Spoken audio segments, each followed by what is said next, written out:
Le projet AMI, Application mobile inventaire, s'inscrit dans le cadre d'une démarche de transformation de la posture de la DSI de SNCF Réseau vis-à-vis de ses métiers. L'objectif étant que la DSI se positionne comme un partenaire et co-construise avec le métier des solutions innovantes et en mode agile. Nos méthodes de travail ont tout d'abord été expérimentées sur un premier périmètre. Nous avons réalisé un POC, un Proof of Concept, consistant à consulter sur un terminal mobile des données issues de l'ERP PeopleSoft et à forte valeur ajoutée pour le métier. Il s'agissait donc en l'occurrence de pouvoir consulter l'état du stock d'une entité pour une entité donnée, et ceci n'était possible auparavant que depuis un PC. La solution a été réalisée en moins de 4 semaines, donc dans un délai très court, et a été très concluante pour nos métiers comme pour nous.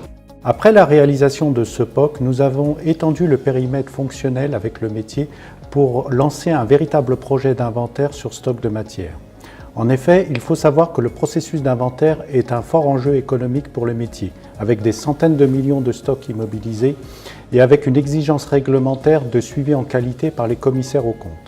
C'est pourquoi l'application AMI répond complètement à cette attente en proposant une solution mobile native, zéro papier, remontant en temps réel les informations dans l'ERP, permettant souplesse, rapidité, flexibilité et sécurité avec une solution innovante centrée sur l'utilisateur.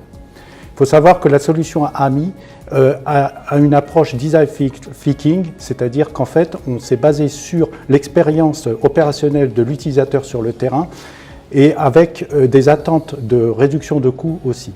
En tant que responsable technique de l'ERP, le projet AMI a été l'opportunité de monter une architecture web service sur l'ERP. Nous avons pris un principe fondamental qui est de garder le standard au niveau ERP. Donc nous avons mis en place pour la consultation l'outil Query, donc sous la forme Query as a Service, et nous avons utilisé aussi les EIP, les Enterprise Integration Points. Tous les flux sont en SSL et nous communiquons avec le bus applicatif, le USB de réseau. En conclusion, le métier nous a fait part de sa satisfaction concernant cette application, aussi bien la direction métier que les utilisateurs finaux, et d'autres projets vont suivre en co-construction entre la DSI et ses métiers.